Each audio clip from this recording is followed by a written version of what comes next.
लगभग 1.5 साल से टल रहे पंचायती इलेक्शन के तीसरे चरण की भी घोषणा हो चुकी है।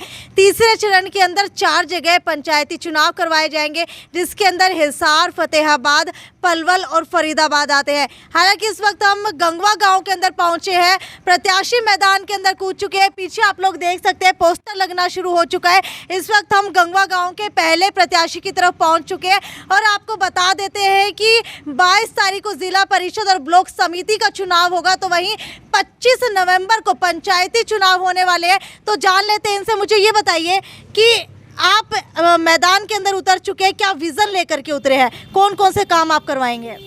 काम तो मैडम सबसे पहले तो बड़े बुजुर्गों का सम्मान है। लड़कियों की शिक्षा अलग हो, लड़कों का स्कूल अलग हो, और सबसे महत्वपूर्ण बात यह है कि हमारे गांव की जो पाइपलाइन है वो बिल्कुल डैमेज हो चुकी है जी। उसको बदलवाना, गांव का सीवरेज, सारी व्यवस्था हम अपनी तरफ से कराने की कोशिश करेंगे। ठीक है महावीर पंघाल जी, मुझे ये बताइए कि अब तक जो है काफ़ी समय से इलेक्शन डिले हो रहा है, तो अब तक आप किन किन सामाजिक कार्यों के अंदर गांव में शामिल होते रहे हैं और कौन कौन से ऐसे मुद्दे हैं जो आपने गांव के अंदर उठाए हैं? सामाजिक कार्य, पहले बात तो मैडम ये है कि हमारे परिवार मतबल एक इतना मतबल सामाजिक परिवार है कि हर एक 36 बिरादरी के साथ है।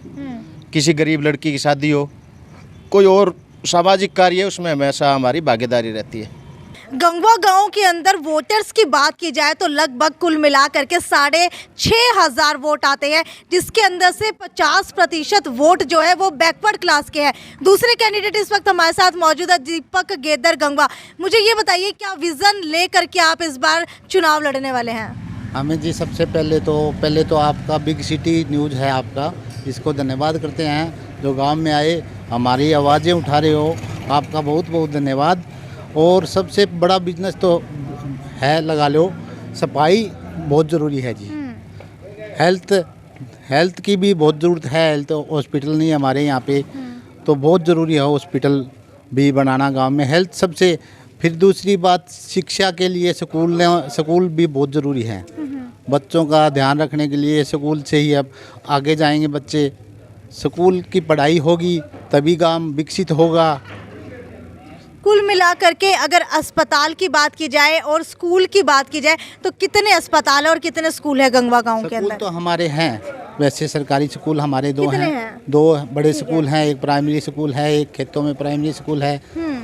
वैसे स्कूल तो 4 हैं, फिर इनकी थोड़ी अच्छी तरह देख होंगी तो भी बच्चे आगे जाएंगे ना। और अस्पताल कितने हैं? अस्पताल नहीं है हमारे यहाँ पे, अस्पताल नहीं है, सरकारी अस्पताल नहीं है। वैसे अस्पताल बहुत ज़रूरी है। अगर कोई बीमार होता है तो कहाँ पर जाते हैं? हिसार जाते हैं हम। ठीक है, हिसार जाते हैं सारे। गंगवा गांव के अंदर पहले क्या कोई ऐसे सामाजिक मुद्दे रहे हैं जिसकी आवाज़ आपने उठाई हो या फिर आपने बढ़ चढ़ के सामाजिक कार्य किए हों? सामाजिक बढ़ चढ़ के जी, मैं 10 साल तक युवा क्लब का प्रधान रहा हूँ। हमने बहुत बड़ा सामाजिक कार्य, तो हमने ये हमारा ना शमशान घाट था, बहुत गंदा था, उसको हमने मिलजुल के सारे युवा साथी हमारे साथ हैं, अभी भी हमारे साथ हैं युवा साथी सारे। हमने बहुत बढ़िया, उसका सबसे बड़ा काम तो हमने वो ही किया था। फिर भी हम गांव में हफ्ते में 2 या 3 दिन सारे युवा लड़के, 40 लड़के थे हमारे साथ, सब मिल के इतनी सफाई किया करते हैं हम उस टाइम में। लोग आपको क्यों वोट दें? लोग मैं युवा हिसाब से हमें काम करना है।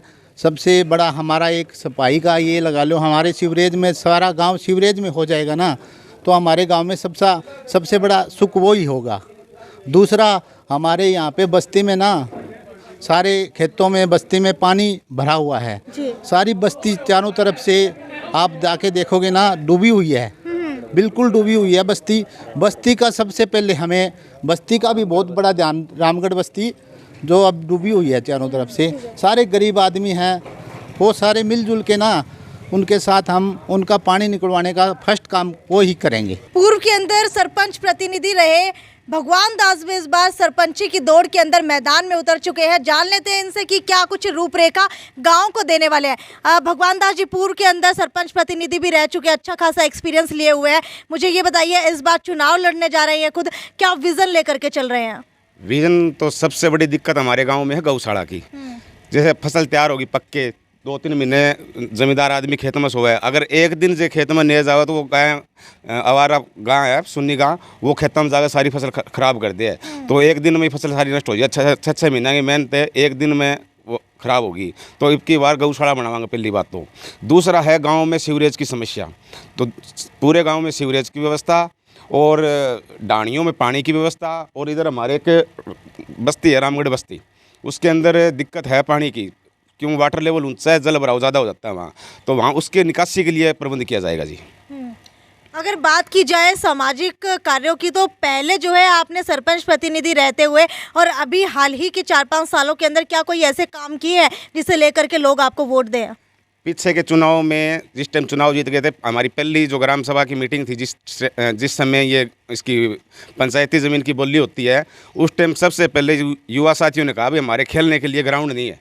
तो 2 एकड़ शुरू में पहली नीलामी पे 2 एकड़ ग्राउंड दिया, और दूसरी बार जब नीलामी हुई अगली साल, फिर बोले भाई 2 एकड़ कम है तो कुछ ज़मीनें और दो। तो हमने 4 एकड़ के अंदर मिनी स्टेडियम बनाया है, और एक PNB की ITI बनवाई है। लड़कियों का स्कूल पहले 8वीं तक था, अब +2 तक अपग्रेड करवा दिया है, और अब भी इसमें साइंस नहीं है।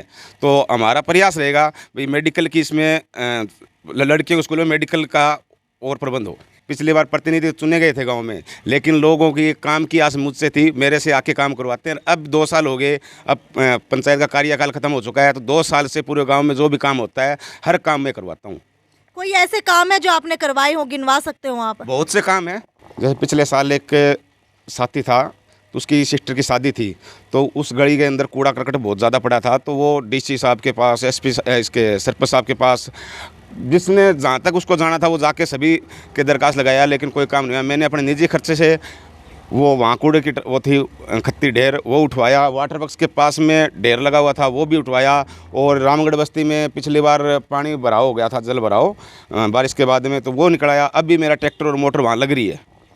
एक नई मोटर खरीद के रामगढ़ बस्ती के लिए दे रखी है, ट्रैक्टर भी मेरा वहीं खड़ा है। तो बहुत से काम है जो मैं हर टाइम करवाता हूँ। और अब मंदिर के अंदर शौचालय नहीं था, तो 2-3 साल से परेशानी हो रही थी, तो अब शौचालय 5 टॉयलेट बनवा के दिए हैं। गांव के किसी भी साथी को दुख सुख में कोई दिक्कत हो तो हर टाइम उसके साथ खड़ा मिलता हूं जी। रात को भी, आधी रात को कोई फ़ोन करता है तो उस टाइम मैं उनके पास जाता हूं और उनका काम करवाता हूं। और जो मेरे पास आते हैं उनका काम करवाता हूं। काम होता नहीं है तो प्रयास जरूर करता हूं उनके लिए जी। गंगवा गांव के लोग पिछले काफ़ी समय से अस्पताल की समस्या से जूझ रहे हैं, क्योंकि अस्पताल ना होने की वजह से अगर कोई भी बीमार होता है तो हिसार जा कर के इलाज कराना पड़ता है। तो अगर आप जीत जाते हैं तो क्या अस्पताल की व्यवस्था गांव के अंदर करवा पाएंगे? बिल्कुल।